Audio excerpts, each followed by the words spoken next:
ह्रस्वंत अंग को दीर्घ होता है, आदि सुपर में रहने पर भी हो गया था कलिंग। हाँ, इसके बाद आया अतो भिष ऐस, अतो भिष ऐस, अतः पंचमेकवचनान्तं भिष भिषः षष्ठेकवचनान्तं ऐस् प्रथमैकवचनान्तं त्रिपदमिदं सूत्रम्। अतः पंचमे क्या, हाँ, अतः पंचमेकवचनान्तं भिषः षष्ठेकवचनान्तं ऐस् प्रथमैकवचनान्तं त्रिपदमिदं सूत्रम्।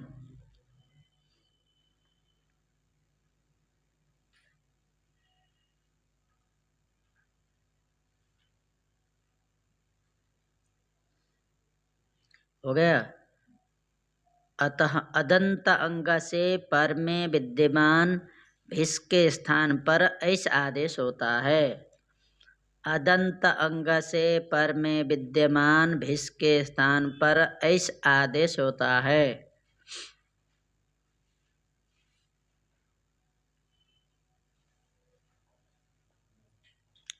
अदंत अंग से पर में विद्यमान भिष के स्थान पर ऐस आदेश होता है।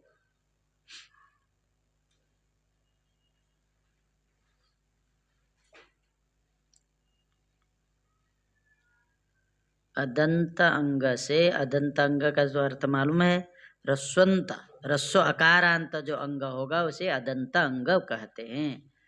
ठीक है, अथवा अदंत अंग लिखो, चाहे रस्व अकारांत अंग से पर में विद्यमान भिष के स्थान पर ऐस आदेश होता है, ऐसा बोलो। ठीक है, अदंत अंग चाहे रस्व अकारांत अंग, दोनों का मतलब एक ही है। रस्व अकारांत अंग से पर में विद्यमान भिष के स्थान पर ऐस आदेश होता है। ह्रस्व अकारांत अंग से पर में विद्यमान भिष के स्थान पर ऐस आदेश होता है। इसके बाद आया ङेर्यः, एक साथ लिखो तब बताते। ङेर्यः, ङेः षष्ठेकवचनान्तं यः प्रथमैकवचनान्तं द्विपदमिदं सूत्रम्। ङेः षष्ठेकवचनान्तं यः प्रथमैकवचनान्तं द्विपदमिदं सूत्रम्।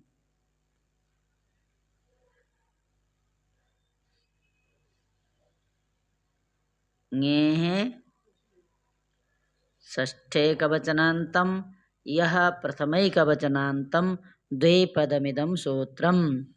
अदंत, क्या लिखा, अदंत अंग से अथवा रस्व अकारांत अंग से पर में विद्यमान ङे के स्थान पर यह आदेश होता है। रस्व अकारांत अंग से पर में विद्यमान ङे के स्थान पर यकार आदेश होता है।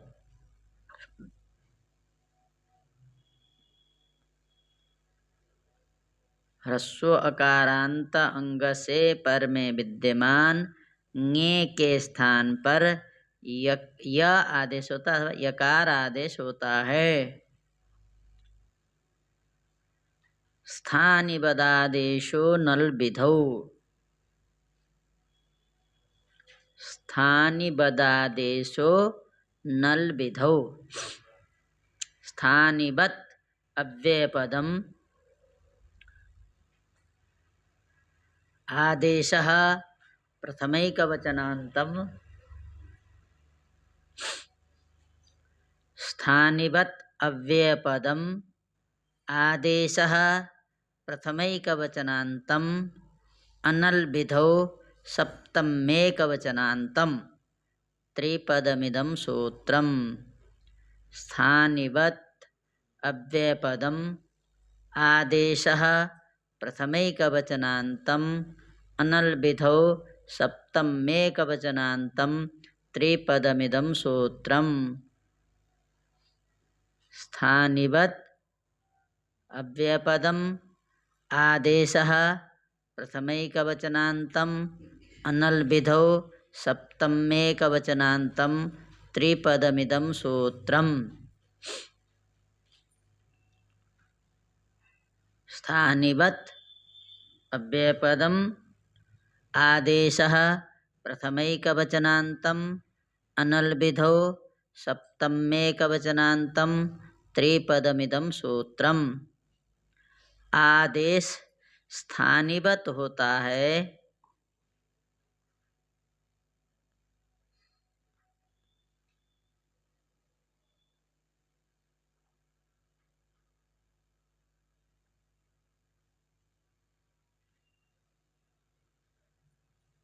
आदेश स्थानिवत् होता है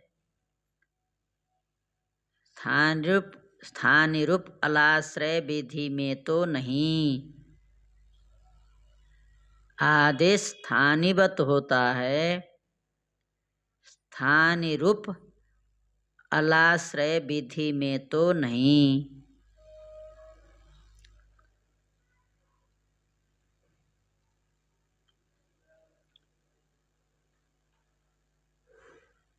स्थानिरूप अलाश्रय विधि में तो नहीं। आदेश स्थानिवत् होता है स्थानिरूप अलाश्रय विधि में तो नहीं।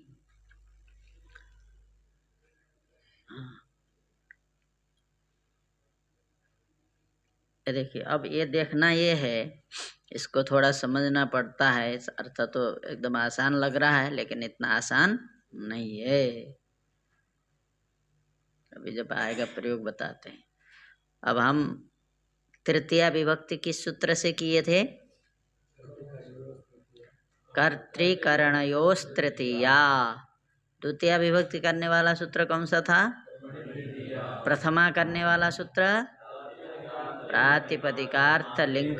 हाँ, प्रातिपदिकार्थ लिंग परिमाण वचन मात्रे प्रथमा, ये प्रथमा विभक्ति करने वाला सूत्र है। द्वितीया विभक्ति करने वाला सूत्र बताओ कौन सा है?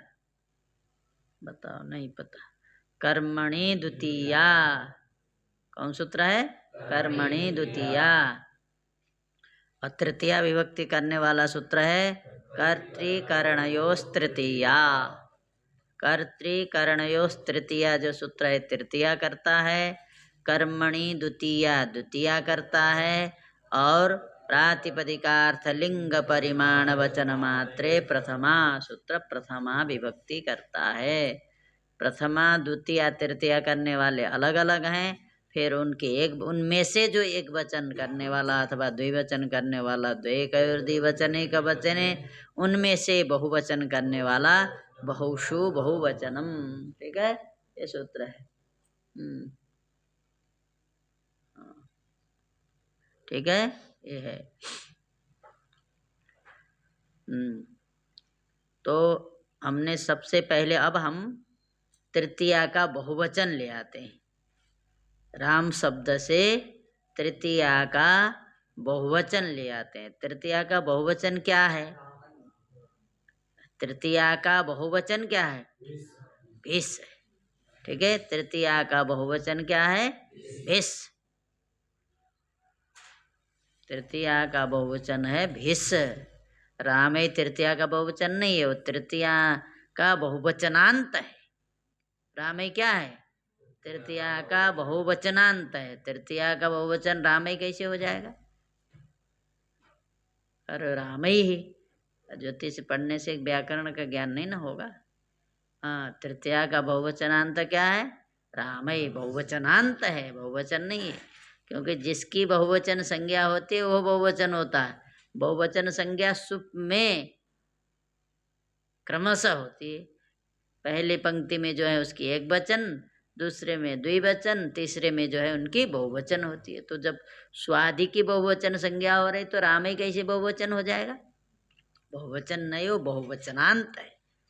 राम ही क्या है? बहुवचनांत। तो राम शब्द से हमको बहुवचन, तृतीया का बहुवचन लाना है ना? तो बहुवचन किस सूत्र से लाएंगे? बहुषु बहुवचनम। तृतीया किससे करेंगे? कर्तृकरणयोस् तृतीया से करेंगे।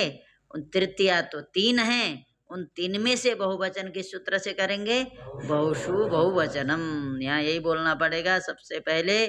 स्वौज समोज्ञा प्रातिपदिकात् प्रत्यय परश्च सूत्र के द्वारा राम शब्द से सारे विभक्तियां प्राप्त हैं। तो सारी विभक्तियां प्राप्त होने पर कर्तृकरण तृतीया के द्वारा तृतीया प्राप्त हो गई, और उन तृतीया में से भी बहुसु बहुवचनम के द्वारा बहुवचन कर दिया गया। ऐसे बोलना पड़ेगा, ठीक है। तो बहुवचन हुआ भिष, तो क्या बनेगा? राम भिष। इसको मिटाओ, मिटा के लिखो राम भिष।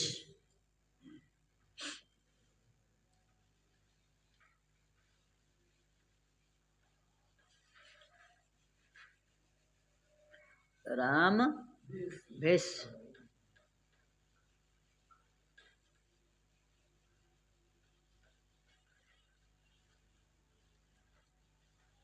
राम भिष। चलो राम भिष।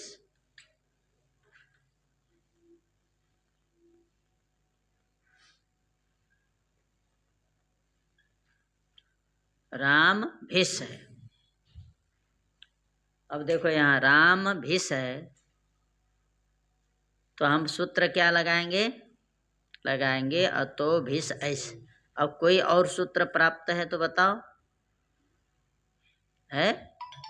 तो सबसे पहले राम शब्द से भिष आने के बाद हम राम भिष की करेंगे सुप्तिगंतम पदम से पद संज्ञा,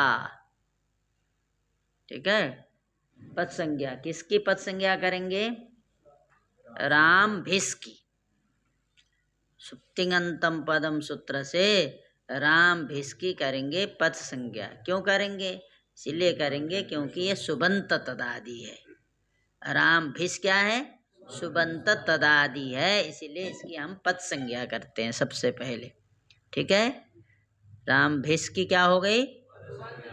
अब हम करते हैं फिर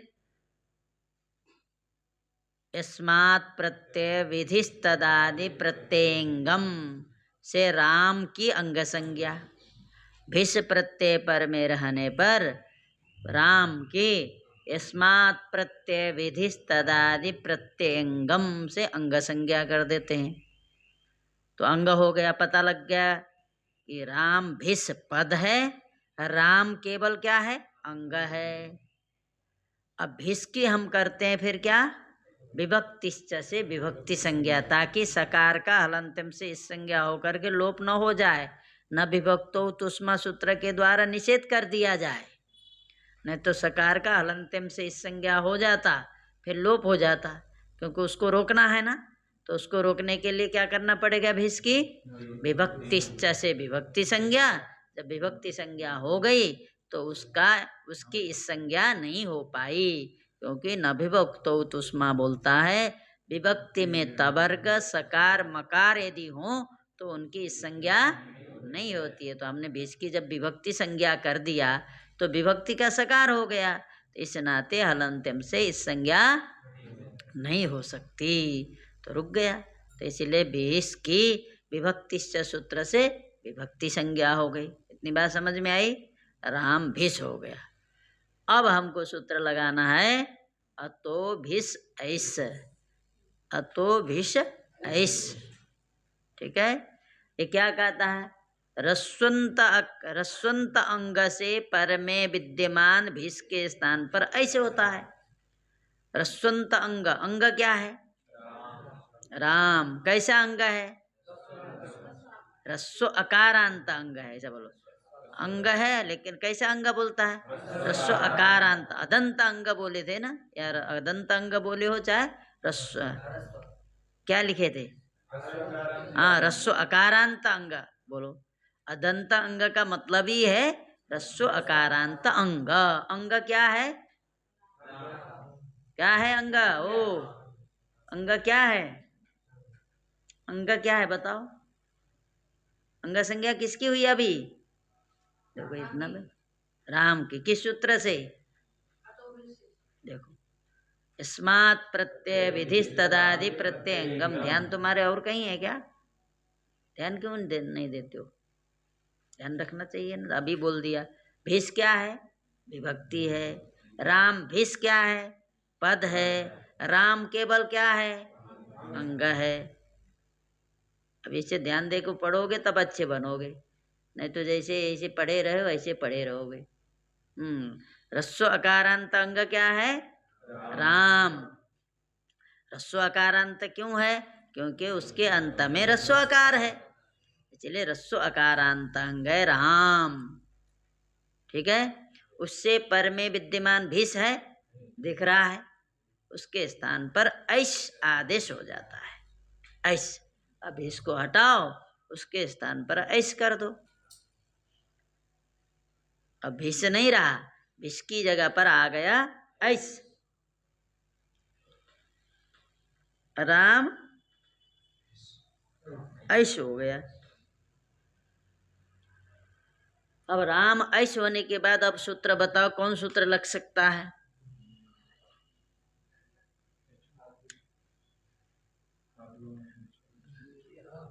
कौन लग सकता है?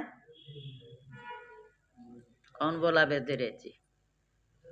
वृद्धिरेचि लग सकता है। ठीक तो बोला, वो डर गया कि गड़बड़ बोल दिया हम हो जाए। हाँ, अब आध गुना छोड़ो, ये परे रहते आध गुना मत बोला करो। ठीक है। क्या? वृद्धिरेचि लगा दो।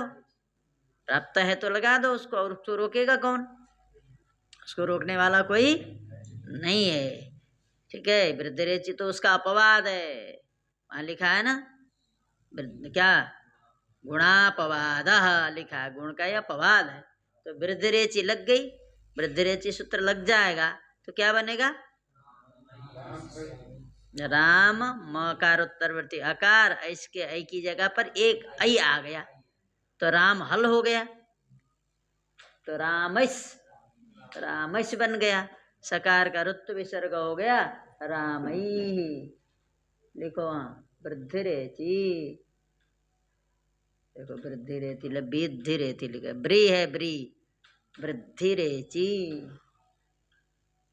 समझ गए ना? राम शब्द से कर्तृकरणयोस् तृतीया सूत्र के द्वारा तृतीया विभक्ति प्राप्त हो गई। फिर बहुसु बहुवचनम लगा करके बहुवचन भिसाया, राम भिस बना। बनने के बाद भिस के, राम भिस की सुप्तिंगंतम पदम सूत्र से पद संज्ञा कर दिया गया। उसके बाद यस्मात् प्रत्यय विधिस् तदादि प्रत्यंगम सूत्र के द्वारा भिस के परे रहते राम की अंग संज्ञा कर दिया गया। उसके बाद भिस की विभक्तिश्च सूत्र से विभक्ति संज्ञा कर दी गई। उसके बाद क्या बना? भिस में जो सकार का हलंत्यम से इस संज्ञा प्राप्त था उसको न विभक्तो तुष्मा सूत्र के द्वारा निषेध कर दिया गया। तो हमारा क्या बन गया अभी? राम भिस। तो इस परिस्थिति में राम रूप ह्रस्व अकारांत अंग से पर में जो बैठा हुआ भिस है उसके स्थान पर ऐस कर दिया गया तो बन गया राम ऐस। उसके बाद वृद्धिरेचि से वृद्धि हो गई, वृद्धि हो गया तो बन गया रामैस। फिर सकार का ससज सोरु से रू और रेप का विसर्ग बन गया रामई। आया नहीं आया? आया समझ में तुमको? हाँ, रामई। अब भ्याम तो उसी तरह है। अब क्या नाम, अब ङे में आते हैं, भ्याम तो वही गया है। अब आते हैं चतुर्थी। चतुर्थी विभक्ति करने वाला सूत्र क्या है? सत्यम बताओ। चतुर्थी संप्रदाने, चतुर्थी संप्रदाने। अब यद्यपि संप्रदाने मतलब सम्यक रूप से जो दिया जाए वो संप्रदान। सम्यक रूप से देना क्या होता है? जो दिया जाए उसको पुनः वापस सम्यक रूप से देना, मतलब वो बिल्कुल उसका ही हो जाना, उसका बना देना। अब अपना अपनत्व समाप्त हो जाना ही अच्छे प्रकार से देना है। क्या? अपनत्व समाप्त हो जाना ही सम्यक देना। जो दिया और वो दिए हुए में ये मेरा है, ये भाव समाप्त हो गया। जो दिया जाए देने के पश्चात मेरा है, ये भाव नहीं रहे। ठीक है, तुमने दे दिया गौदान, तो गौदान देने के बाद अब गौ में अब मेरी गौ है ऐसा भाव रहता है? अब मेरी नहीं है, वो तो ब्राह्मण की है, जिसको दिया उसकी हो गई, तो सम्यक दान हुआ। अब देते हो धोबी को कपड़े धोने के लिए, तो देते तो हो, तो क्या तुम्हारा अब अपना तो समाप्त हो जाता है कि 2-4 दिन लेट कर देता है तो क्यों इतने दिन लगा दिए? प्रेस नहीं ठीक से लगाए तो तुम तो गड़बड़ कर दी हो, काला लग गया कहीं, राखी हो कि गिर गए, तो क्यों खराब कर दिया हमारा कुर्ता, कहने लगते हो। तो इसका मतलब जो दिया लेकिन वहाँ सम्यक दान नहीं है, वहाँ अपनत्व का भाव समाप्त नहीं हुआ। तो सम्यक जो दिया जाए उसकी ही संप्रदान, ये अन्वर्थ संज्ञा इसको बोलते हैं। संप्रदान माने अन्वर्थ संज्ञा, जैसा नाम वैसा काम बोलते हैं ना, जैसा नाम वैसा काम बोलते हैं। इसका मतलब जैसा नाम वैसा उसका अर्थ। देखो इतना संप्रदान, इतनी बड़ी संज्ञा की गई, तो उसका अर्थ भी तो उसी तरह होना चाहिए। इसीलिए इसका मतलब है सम्यक जो दान है उसको संप्रदान बोलते हैं। संप्र के बाद दान है। देखो सम भी उपसर्ग, सम भी अच्छी जहाँ होता है वहीं लगाया जाता है, प्र भी अच्छी जगह जहाँ होता है वहीं लगाया जाता है। तो ये संप्रदान माने सम्यक दान। तो सम्यक दान स्वसत्व निवृत्ति पूर्वक परसत्वोत्पादकम, स्वसत्व निवृत्ति पूर्वक परसत्व का उत्पत्ति करा देना ही सम्यक दान है। स्वसत्व की निवृत्ति, ये हमारा है, इसके इस भाव, इस प्रकार का जो भाव है वो निवृत्त हो जाए और ये उसका है ये भाव उत्पन्न हो जाए, वही है दान, सम्यक दान। समझ गए? स्वसत्व माने स्वत्व का, स्व का, स्व माने वस्तु है, हमारा वस्तु है, ये भाव की निवृत्ति हो जाना और दूसरे का है ये भाव उत्पन्न हो जाना।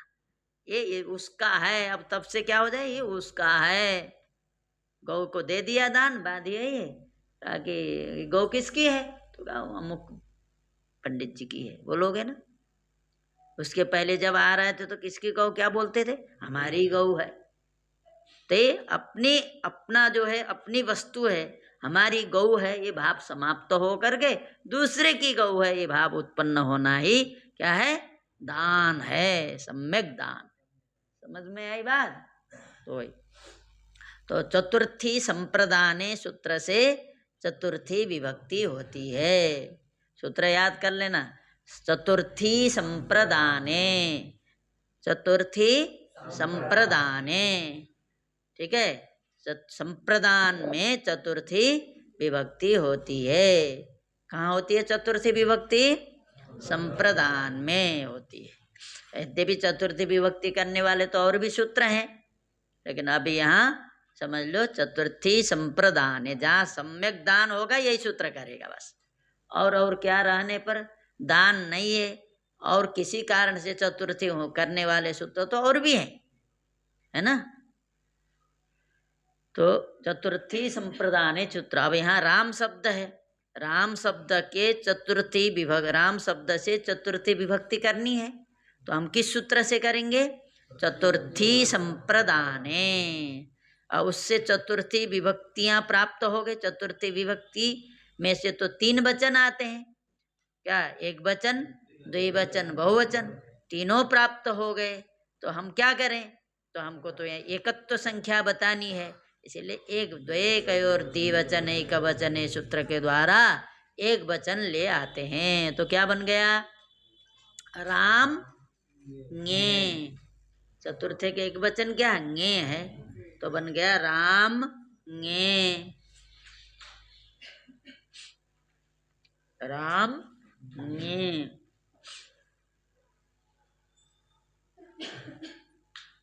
राम ङे हो गया।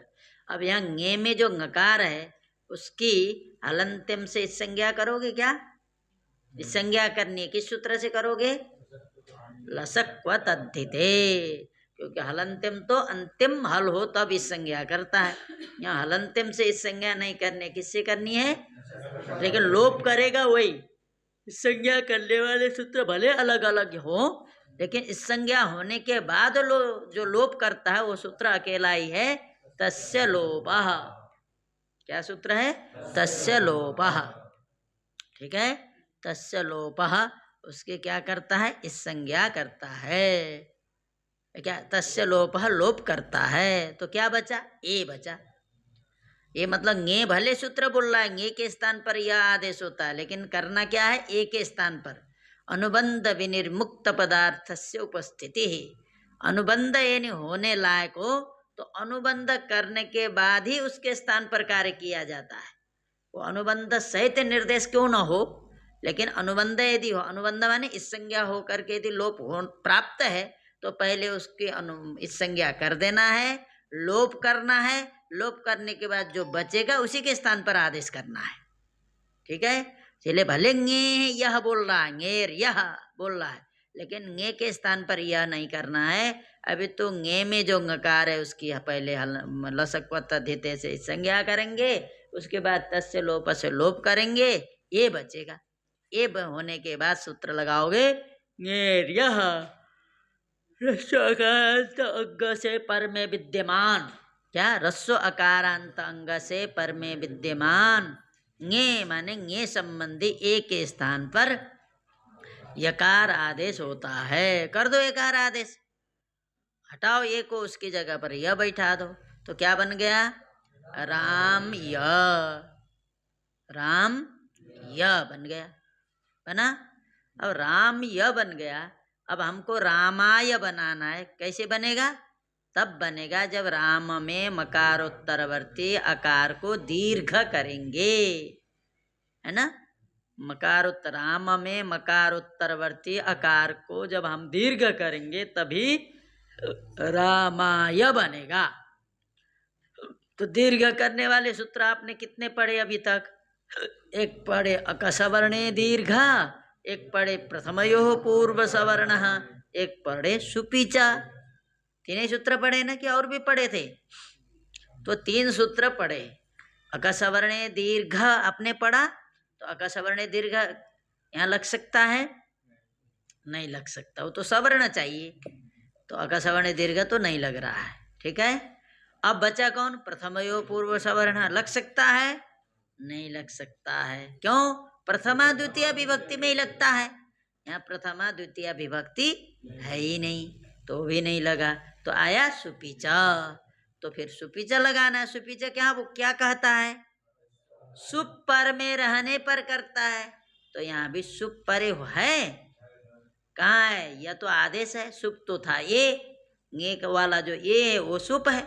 यह कहाँ आता है सुप में कि सुप हो गया? कौन कह रहा है सुप है? सु औ जस अम और सस टाभ्याम भेष ङेभ्यम भ्यस, ये तो आदेश है। आदेश को वही कहेगा क्या? अब कोई कहेगा किसी महंत है, महंत की जगह पर दूसरे आके बैठ गए, पहले क्या थे? रामानंद थे, बाद में श्यामानंद आकर के बैठ गए उनकी जगह पर उस गद्दी पे। कह के श्यामानंद बैठे, कौन है? रामानंद है, बोलेगा क्या? वही है बोलेगा। पहले जो बैठे थे वही है ये बोलेगा कि दूसरे हैं? दूसरे। तो एक ही जगह पर यह आया, तो जब वर्ण ही अलग है, ये वर्ण अलग है, यह वर्ण अलग है, तो कैसे वही हो सकता है? इसका मतलब सुप नहीं है, फिर कैसे करोगे दीर्घ? तो ये भी नहीं लग पा रहा। तो क्या अकसवर्ण दीर्घ भी नहीं लग रहा, प्रथमयोः पूर्व सवर्ण भी नहीं लग रहा, और सुपीच भी नहीं लग पा रहा है, तो क्या करें? तो कहते अब इसको लगाने का उपाय करना पड़ेगा। लगाना तो इसी को है, सुपीच को ही लगाना है, लेकिन कुछ उपाय करने पड़ेंगे तब लग पाएगा। कुछ ऐसा उपाय करेंगे ताकि ये लग सके। वो उपाय के लिए आ गया स्थानिबदादेशो नल विधौ। समझ गए? आया बदादेशो नल। बैठो बैठो जाओ, यहाँ वो नहीं है, आसानी नहीं रखे आज। हाँ ठीक है, क्या आया? स्थानिबदादेशो नल विधौ सूत्र आ गया। अब इसको अच्छी तरह से समझो। स्थानिबदादेशो नल विधौ क्या काम करेगा? वो ये काम करेगा, यह को भी सुप बना देगा। सुप नहीं है इसीलिए नहीं लग रहा है ना, सुप पर में कहता है या सुप पर में नहीं है, क्योंकि यह सुप में, सुप माने प्रत्याहार, सुप प्रत्याहार में तो क्या है, प्रथमा विभक्ति के एक वचन से सप्तमी बहुवचन के क्या सप्तमी के बहुवचन तक जो है वही सुप है। इनके अंतर्गत यह है नहीं है। इसका स्थानीय भले सुप था, लेकिन ये तो सुप स्वयं नहीं है, तो फिर चाहिए हमको सुप पर में, सुप नहीं है तो क्या करेंगे, तो स्थानीय बदादेशो नल विदो क्या करेगा, यह को सुप बना देगा। इसमें इतने सामर्थ्य है ना, वो समर्थशाली है, जो नहीं है उसको वो बना देता है। ये भी बड़ी कला है कि नहीं, जो नहीं है उसको वो बना देना। आजकल तो जो स्त्री नहीं है उसको स्त्री, पुरुष है उसको स्त्री बना देते हैं, जो स्त्री है उसको पुरुष बना देते हैं कि नहीं। ऐसे वैज्ञानिक आ गए ना, स्त्री को पुरुष बना देते हैं, पुरुष को स्त्री बना देते हैं। जब संसार में ऐसा हो सकता है तो हमारे पाणिनि जी ऐसा सूत्र नहीं बना सकते क्या? वो किसी से कम है? वो कम वैज्ञानिक है क्या? तो वो भी ऐसा बना देंगे कि क्या, जो नहीं है सुप उसको सुप बना देते हैं। तो यह को सुप बना रहे हैं, स्थानीय पदादेशो नल विदो सूत्र के द्वारा उसको सुप बना दे रहे हैं। कैसे, क्या कह रहे हैं? कह रहे हैं आदेश स्थानीवत। पहले कह दिया आदेश क्या हो जाता है, स्थानीवत होता है। इसका मतलब स्थानीवत होने का मतलब समझते हो, आदेश में स्थानीय वृत्ति धर्म का अतिदेश करता है। स्थानीवत ऐसे हो जाएगा, जो स्थानीय नहीं है वो स्थानीवत कैसे हो सकता है? स्थानीवत तब होता है जब स्थानीय में रहने वाला धर्म आदेश में भी हो, तब स्थानीवत हो सकता है। कब होगा? कहेंगे सत्यम सब क्या राम प्रताप की तरह है। कहते तरह कैसे है भाई? तो कुछ कारण बताना पड़ेगा, कुछ ना कुछ ऐसे धर्म बताने पड़ेंगे, तो जो क्या है तुम्हारे में जो रहते हो उसमें रहे, उसमें रहते हो रहे, तब होगा। धर्म के कारण ही समानता होती है, नहीं तो नहीं होती। ठीक है, तो उसी तरह ये कह रहे हैं, क्या करेगा? ये करेगा स्थानीय में रहने वाला जो धर्म है उस धर्म का अतिदेश आदेश में करेगा। इसको बोलते हैं आरोप। आरोप करते हैं, कहते हैं वास्तविक नहीं है वो धर्म, वास्तव में उसमें नहीं है, दूसरे में रहने वाला जो धर्म है उस धर्म का अतिदेश, स्थानीय में रहने वाला जो धर्म है उस धर्म का अतिदेश क्या हो जाता है? आदेश में कर दिया जाता है। अब बताओ स्थानीय कौन सा है? ये बोलो, ये संबंधी तो ये है, उसमें कौन सा धर्म बैठा है? अस्तो बैठा है, एत्तो बैठा है और सुप्तो बैठा है। सुप्तो बैठा है, सुप है तो सुप्तो बैठेगा कि नहीं बैठेगा? एत्तो भी है, क्योंकि ये है उसमें एत्तो धर्म रहेगा। अच है, अच प्रत्याहार में आता है, उसको अच कह सकते हैं, इसीलिए अस्तो धर्म बैठा है। सुप है ये, इसीलिए सुप्तो धर्म बैठा है। तो तीन तीन धर्म बैठे, तो हमको चाहिए क्या? हम तीन में से हमको जो धर्म अतिदेश करना है वही ना करेंगे। हमको अतिदेश क्या करना है? सुप्तो का अतिदेश कर देना है। कहाँ? य में, ये में बैठा हुआ जो सुप्तो धर्म है उसका अतिदेश कहाँ कर देंगे? एकार में चला गया, इससे सुप्तो वहां। अब जिसमें सुप्तो चला जाएगा तो क्या हो जाएगा? सुप्तो किस में रहता है? सुप में। जब सुप्तो धर्म हो गया तो समझ लो सुप है। जैसे मान लो ब्राह्मण क्यों कहते हैं? ब्राह्मणत्व है इसीलिए ब्राह्मण कहते हैं। यदि ब्राह्मणत्व न रहे वो ब्राह्मण नहीं है। ये मत समझो कि ब्राह्मण क्यों है ब्राह्मण, तो क्या ब्राह्मणत्व के कारण है। ब्राह्मणत्व के कारण वो ब्राह्मण है, क्षत्रियत्व के कारण वो क्षत्रिय है। समझ गए? उसी तरह सुप क्यों है? सुप तो धर्म होने के कारण सुप है। तो यह सुप क्यों नहीं था? क्योंकि उसमें सुप तो धर्म नहीं था, इसीलिए सुप नहीं था। इस सूत्र ने क्या कर दिया? जो नहीं है उसको बैठा दिया, उसमें सुप्तों को बैठा दिया। जो जब बैठा दिया तो सुप हो जाएगा कि नहीं हो जाएगा? तो सुप हो गया। अब बात समझ में आ रही है भाई? ब्राह्मण ऐसे नहीं बोलते, यदि ब्राह्मण तो उसमें नहीं है वो ब्राह्मण नहीं। केवल जन्म लेने से ब्राह्मण नहीं होता, केवल जन्म लेने मात्र से ब्राह्मण नहीं होता, उसमें ब्राह्मणत्व तो होना जरूरी है। कोई कह देता हम ब्राह्मण है, काहे को ब्राह्मण हो? कुछ शराब पिए के पड़ा रहता रोड पे और कुछ एक वेद का मंत्र नहीं आता, कहाँ से ब्राह्मण हो गया? एक कुछ संस्कार है नहीं, ब्राह्मण है? ये सब ब्राह्मणत्व, ये सब होना, वेद का अध्ययन होना, ये सब ब्राह्मणत्व है।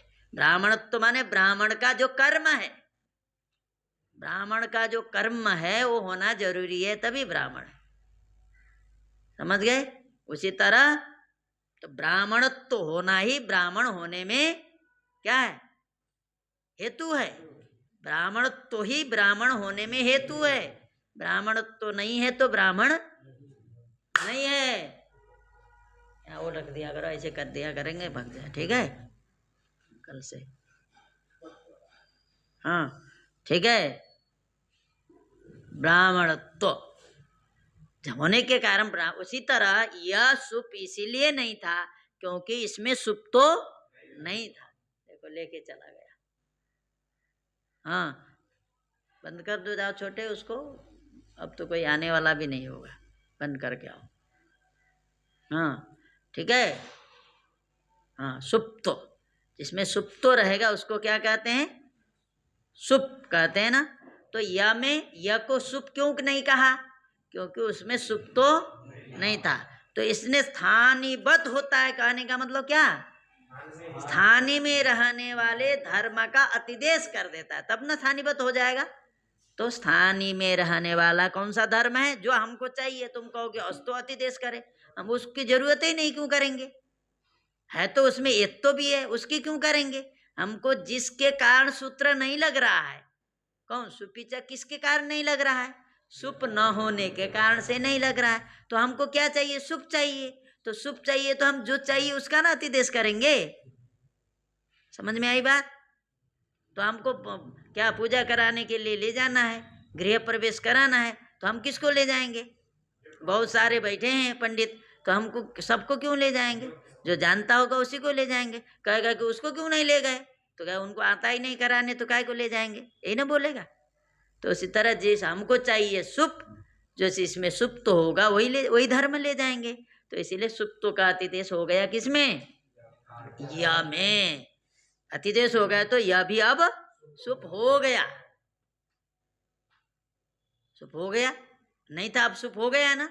अब लगा दो सुपीचा, सुप हो गया। यह रस्व अकारांत अंग हो गया राम, दीर्घ कर दो, बन गया कि नहीं? राम आया। अब आगे की बात थोड़ी समझो। न तो स्थान्यलाश्रय विधौ, अब ये सबसे कठिन वाला है, लेकिन यहाँ आप लोगों को उतना कठिन उसमें जाएंगे नहीं, हम आसानी से बता देंगे। वो सब करने लगेंगे तो फिर दिक्कत है। अब देखो, देखना ये है, हम जिस धर्म का अतिदेश कर रहे हैं, क्या? जिस धर्म का हम आदेश में अतिदेश कर रहे हैं, वह धर्म यदि एक वर्ण मात्र में रहने वाला होगा, क्या माने? स्थानीय रूप एक, स्थानीय एक वर्ण में रहने वाला होगा, तो उस धर्म का अतिदेश नहीं कर सकते। अतिदेश तो कर रहा है, लेकिन तब करेगा जब वह धर्म जिसका हम अतिदेश कर रहे हैं वह धर्म क्या हो? स्थानीय रूप एक अल मात्र में रहने वाला न हो।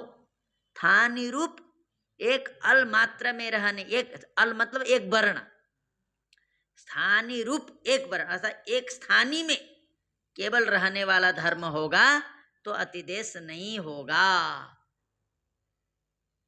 मात्र शब्द दे रहे हैं, बोल रहे हैं, इसको ध्यान रखना है ज्यादा। एक स्थानीय मात्र, एक स्थानीय, एक वर्ण रूप स्थानीय मात्र में रहने वाला धर्म नहीं होना चाहिए। समझे? नहीं होना चाहिए, समझो। अब सुप्तो एक, ये स्थानीय है ना, एक है कि नहीं? एक है। उसी में बैठा ना धर्म। तो एक स्थानीय रूप वर्ण मात्र में बैठा कि नहीं? केवल एक वर्ण में बैठा ना, ए में। पहले ङे होता तो चलो ए था, दो में बैठा हुआ था, एक स्थानीय रूप वर्ण में नहीं था, चलता। लेकिन यहाँ किस में आपने किससे अतिदेश किया? ये से। इसका ये तो एक वर्ण है, तो इसका मतलब आपने जो धर्म का अतिदेश किया स्थानीय से, वो स्थानीय एक है कि अनेक? एक है। इसका मतलब क्या हुआ? वो धर्म, सुप्त धर्म एक वर्ण में रहने वाला धर्म हुआ, तब तो अतिदेश नहीं हो सकता। तो हमने कहा वर्ण मात्र बोल दे रहे हैं। चलो यहाँ तो एक में रह रहा है, भ्याम में रह रहा है कि नहीं? भ्याम में रह रहा है कि नहीं? हाँ, भ्याम में सुप्त है कि नहीं है? वहां कितने वर्ण में बैठा है? कई वर्ण में बैठा है। इसका मतलब हुआ ये जो सुप्त धर्म केवल एक वर्ण मात्र में रहने वाला धर्म नहीं है। रहता है, ठीक है, एक वर्ण में भी रहता है, अनेक में भी रह रहा है। तो हमको चाहिए क्या? कहीं पर भी रहे, केवल एक वर्ण में रहे, तब कहा जाता क्या? एक वर्ण मात्र में रहने वाला, मात्र एक वर्ण मात्र में रहने वाला धर्म, तब कहा जाएगा वो केवल एक वर्ण में ही रहता हो। जहां भी रहे, जहां कहीं भी रहे, केवल एक वर्ण मात्र में रहे, तभी होगा निषेध। ये तो एक में भी रह रहा है, अनेक में भी रह रहा है ना। इसका मतलब अल वर्ण मात्र धर्म नहीं हुआ, एक वर्ण मात्र में रहने वाला धर्म नहीं हुआ। एक वर्ण मात्र में रहने वाला धर्म तब कहा जाता जब एक वर्ण में ही रहता। जब भ्याम में भी रह रहा है तो कई वर्ण में भी रह रहा है। इसका मतलब एक वर्ण मात्र में रहने वाला धर्म नहीं है। जैसे मान लो क्या, राधा मुकुंद गुरुकुलम में रहता है सत्यम, और हरिदेव में भी रहता है, बोल दिया। तो हरिदेव में रहने वाला नहीं चाहिए बोला, और हरिदेव में मात्र जो रहता वो नहीं चाहिए। में अंतर समझ में आ रहा? हरिदेव में रहता है और हरिदेव मात्र में रहता है। तो इसका मतलब हरिदेव मात्र में, मतलब तुम हरिदेव मात्र में नहीं रहते हो, 1-2 घंटे यहाँ करके भी बैठ जाते हो। तो हरिदेव मात्र में जो रहता है उसको भंडारा खिलाना है, बोल दिया। तो कहा कि वो हरिदेव मात्र में नहीं रहता हो तो राधा मुकुंद गुरुकुल में भी रह जाता है। हाँ, तो उसी तरह देखो ये वर्ण कैसा होना चाहिए? एक वर्ण मात्र में रहने वाला। इसका मतलब अनेक वर्ण में कहीं भी रहना नहीं चाहिए। अलाश्रय, अल माने अल, एक वर्ण, ये अलाश्रय माने अल का आश्रय, एक अल को आश्रय करके रहने वाला धर्म नहीं होना चाहिए। तो सुप्तो जो है केवल एक अल को आश्रय करके ही नहीं रहता, एक अल में भी रहता है, अनेक अल में भी रहता। अल का मतलब वर्ण, एक वर्ण में भी रहता है, अनेक वर्ण में भी रहता है। इस कारण से क्या होगा? अनल विधो निषेध नहीं करेगा। इसका मतलब अतिदेश हो जाएगा। जैसे हमको एक अल मात्र में रहने वाला वर्ण है, जैसे मान लो अस्तो। अस्तो क्या है? एक वर्ण मात्र में रहने वाला धर्म है कि नहीं? तुम तो कहोगे 9 में रहता है, कहाँ एक वर्ण में रहता है, यही कहोगे। भाई अनेक में रह रहा है, लेकिन एक एक में अस्तो बैठा है। अ में अस्तो, ये नहीं कि 9 में मिलाकर के इतना बड़ा अस्तो बैठा है, तब ज्यादा में बैठा बोला जाता। अ में भी अस्तो बैठा है, कहाँ एक एक में बैठा है। अ में अस्तो बैठा है, ई में अस्तो बैठा है, री में अस्तो बैठा है, रे एक एक में बैठा है कि नहीं बैठा? ब्राह्मणत्व तो किस में बैठा है? एक एक ब्राह्मण में बैठा है। ये अनेक में, ये इतना, ये दोनों में मिलकर के इतना लंबा ब्राह्मणत्व तो बैठा है, ये इतने में मिलकर के ब्राह्मणत्व तो बैठा है, तब तो कहेंगे अनेक में बैठा है। अनेक में रहता है लेकिन एक एक में रहता है। अनेक में इतना बड़ा फैल करके बैठता तो दिख जाता हमको, एक एक में बैठा है। क्षत्रियत्व एक एक में बैठता है, वैश्यत्व एक एक में बैठा है, शूद्रत्व एक है, इसका मतलब एक एक में रहने वाला है, समझ गए? तो इसका मतलब क्या हुआ, अस्तु तो एक एक वर्ण में रहने वाला धर्म है, लेकिन सुप तो देखो सु कहाँ बैठा है, सु में, औ चलो एक वर्ण है, अस अ और स में मिल करके बैठा है, ये नहीं अ में अलग सुप तो है, स में अलग सुप तो है क्या, अ स दोनों में मिल करके बैठा है, इसका मतलब अलमात्र वृत्ति, इसीलिए इसका क्या होगा, अतिदेश हम कर सकते, यदि एक एक में रहने वाला होता तो अतिदेश न होता।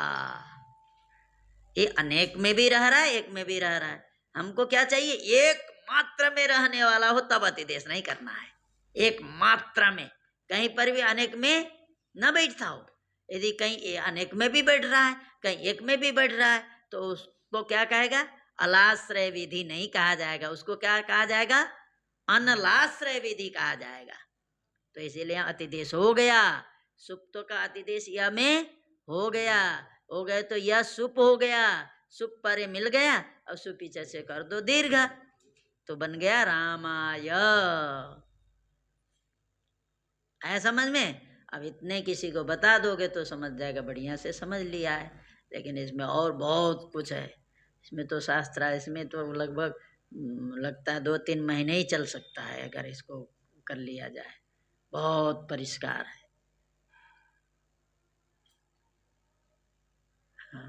थानि रूपो यो अल थान्य वैभो यो अल तद्वृत्तियो धर्म तद्धर्मावच्छिन्नोद्देश्यता के कार्य कर्तव्य आदेशः स्थान वृत्ति धर्मवान न भवति, ये इसका अर्थ है। इतना अर्थ होने के बाद फिर इसमें दोष आता है, फिर बढ़ाया जाएगा, फिर बढ़ाया जाएगा, तो कई कोटियां हो जाती है। तो आप लोगों को अभी इतने ही समझो, समझ में आया हमने जितने बताया कि नहीं आया? आया समझ में? तो आगे क्या है, अब क्या है, बहुवचने जरत, रामाय और रामाभ्याम तो पहले ही है, रामाभ्याम, अब आओ रामेभ्यः, क्या आया, रामेभ्यः, रामाय आ गए ना, आया आपको समझ में? हाँ, अच्छे से आ रहा है कि नहीं आ रहा है? तो कैसी पढ़ाई हो रही है यहाँ? तो इतने दिन तक नहीं आए, आज छोटे बच्चे कहाँ चले गए, जो जिनको किए कोई नहीं आया। हाँ?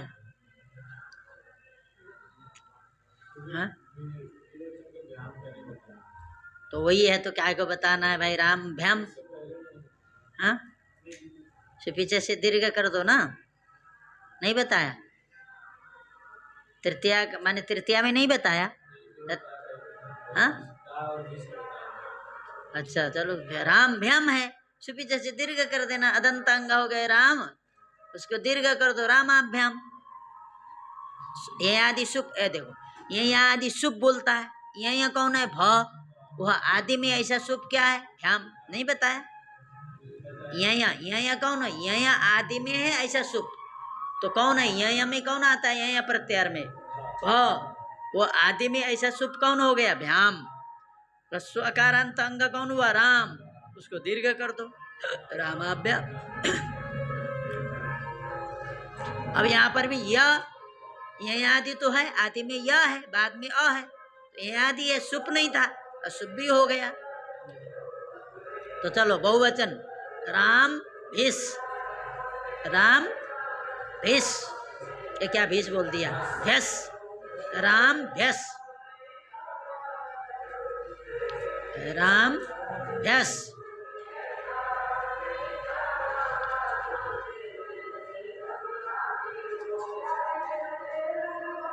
अब हम जैसे बता रहे हैं ऐसे बताया करो दूसरे को, रामो।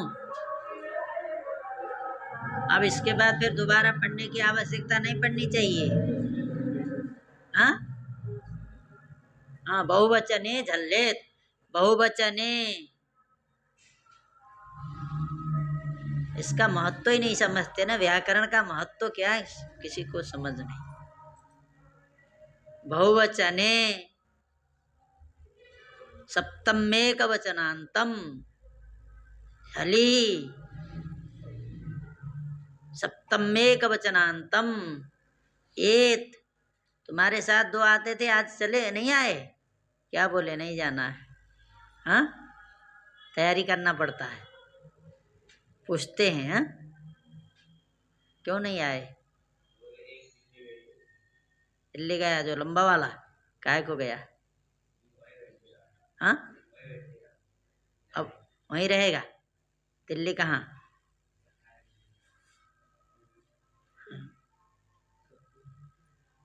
देखो, लोगों को क्या करते रहो, केवल पढ़ाओ, उनसे कुछ भी पूछो मत, कुछ भी मत करो, केवल सुनाते रहो, वहाँ लोग बहुत हो जाएंगे। तो एक दिन थोड़ा सा करो, क्या हो लगता है कि वो तो पूछेंगे, हमारी बेइज्जती हो जाएगी। वो अपने को समझता है कि बड़ा हम योग्य हैं, जब पूछ दिए तो नहीं सुना पाएगा, तो तब उसी को देखने लग जाते हैं। तो समझते हैं, तो ऐसा हो जाता है। लोग ऐसे ही, केवल पूछो मत, खूब कहो, उनको खूब कर दो, तो खूब लोग इकट्ठे हो जाएंगे। ऐसे पढ़ाई से काम नहीं ना है। चलो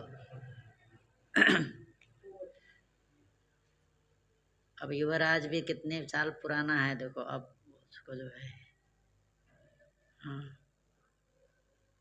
हमारा शिष्य का शिष्य है ये तो। हम तो दादा गुरु हैं। हाँ, इसके अब तो हम तो गुरु ही हो गए नहीं। हाँ, चलो बीच में इसीलिए हम कहते हैं कि अब थोड़ा वो वाला समझे हो ना, थोड़ा फ्रेश हो जाओ, इसीलिए बीच में हम क्या करते हैं, पढ़ाने वाले का यही होता है, करते रहो पढ़ाते रहो, बीच में कुछ नहीं, तो फिर क्या हो जाएगा, उब जाएगा। तो बीच बीच में थोड़ी सी सब्जी बनाते हो तो मसाला चाहिए ना कुछ। हाँ, चलो, बहुवचने झल्लेत, बहुवचने झल्लेत, बहुवचने सप्तमेक वचनांतम झली सप्तमेक वचनांतम एत प्रथमैक वचनांतम त्रिपदमिदं सूत्रम।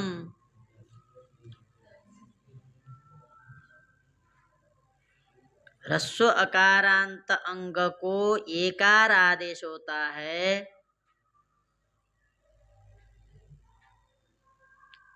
ह्रस्व अकारांत अंग को एकार आदेश होता है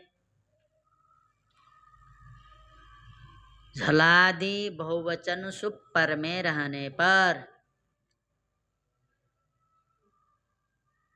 झलादि बहुवचन सुप पर में रहने पर ह्रस्व अकारांत अंग को एकार आदेश होता है झलादि बहुवचन सुप पर में रहने पर।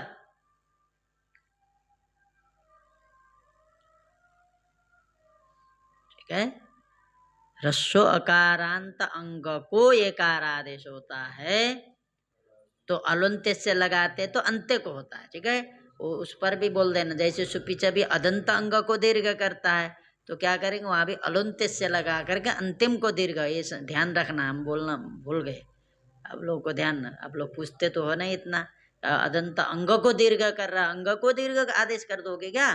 तो अलुंत्य से लगा करके अंतिम जो अकार है उसको करना है। ठीक, ये ध्यान रखना। तो यहाँ आप आइए, बहुवचन राम क्या है, भ्यस, राम भ्यस है। अब क्या करना है आपको, अदंत अंग, ह्रस्व अकारांत अंग है राम, ह्रस्व अकारांत अंग है राम, उसको एकार होता है, तो क्या करोगे, अलुंत्य से लगा करके यहाँ पर भी मकारोत्तरवर्ती जो अकार है उसको ये करो, रामे बन गया। उधर क्या चाहिए आपको, झलादि बहुवचन सुप चाहिए, झल आदि में हो, बहुवचन हो और सुप हो। भिस क्या है, सुप है, क्योंकि सुप प्रत्याहार में आता है, भिस है। बहुवचन है, ये भी पता है बहुवचन है, एक वचन द्विवचन तो है ना, बहुवचन है।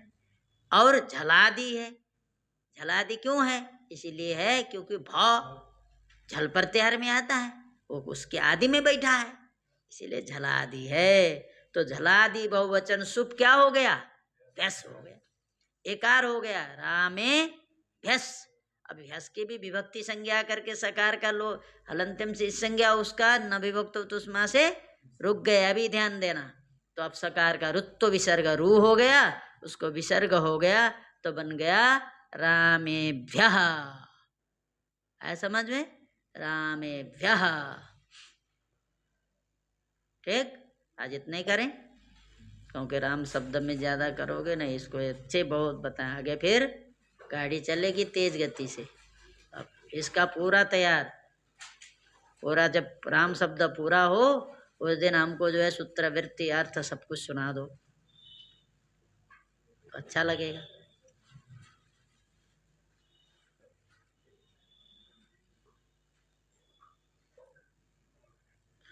आज वो दोनों तो चले गए हैं, हाँ, दोनों बच्चे जो आते थे ना चले गए, गोवर्धन। पूर्णमदः पूर्णमिदं पूर्णात् पूर्णमुदच्यते पूर्णस्य पूर्णमादाय पूर्णमेवावशिष्यते। ॐ सर्वे भवन्तु सुखिनः सर्वे सन्तु निरामयाः सर्वे भद्राणि पश्यन्तु मा कश्चित् दुःखभाग् भवेत्। ॐ